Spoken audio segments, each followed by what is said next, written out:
नवाब आया हीर से मिलने के लिए, जहाँ हीर हमारे नवाब से मिलना नहीं चाहती क्योंकि नवाब की हर हरकत के बारे में हीर की माँ को पता चल गया है और कहीं ना कहीं अब हीर और नवाब के बीच अब दूरियां शुरू हो चुकी है क्योंकि नवाब की जो हरकतें होती हैं वो हमारी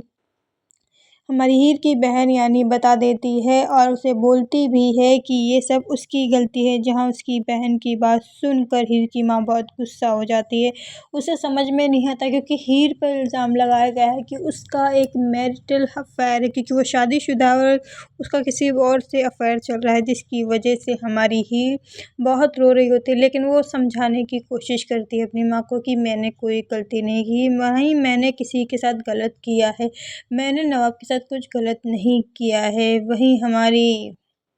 हीर की बहन सब बताती है कि किस तरह वो झूठ पर झूठ बोलता रहा है। नवाब हर बात पर कोई ना कोई नाटक करता है, जिसकी वजह से हीर को हर बार कॉलेज में परेशानी होती है। लेकिन जब हीर की माँ उसे थप्पड़ मारती है तो हीर की आंखों में आंसू आ जाते हैं क्योंकि कहीं ना कहीं वो अपनी माँ से एक विश्वास चाहती है क्योंकि उसके पिता तो शराबी हैं, जिसकी वजह से वो कुछ कह नहीं पाती। लेकिन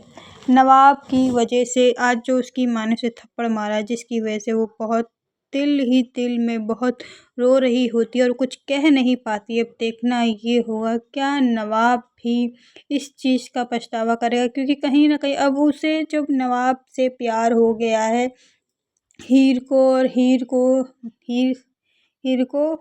वहीं नवाब को भी हीर से प्यार हो गया है, जहाँ दोनों ही एक दूसरे से प्यार तो करते हैं लेकिन जो गलतफहमियाँ दोनों के बीच बढ़ चुकी हैं उसकी वजह से दोनों की नज़दीकियों में बहुत दिक्कत आ रही है। अब देखना ये होगा क्या जब नवाब उससे मिलने आएगा तो क्या उन दोनों के बीच की दूरियां ख़त्म होगी। वैसे जो शूट में दिखाई दे रहा है कि हमारे नवाब और हीर एक दूसरे से दूर खड़े हैं, इसे देख कर तो यही लगता है कि इन दोनों की दूरियां ख़त्म नहीं हुई है, ना ही इन दोनों के बीच कोई सुलह हुई है। अब देखना ये होगा कि कैसे हीर और नवाब के बीच की जो दूरियां हैं वो ख़त्म होती हैं और किस तरह ये दोनों अपने रिश्ते को सुलझाते हैं। इसलिए देखते रहिए तू जूलियट जर्सी।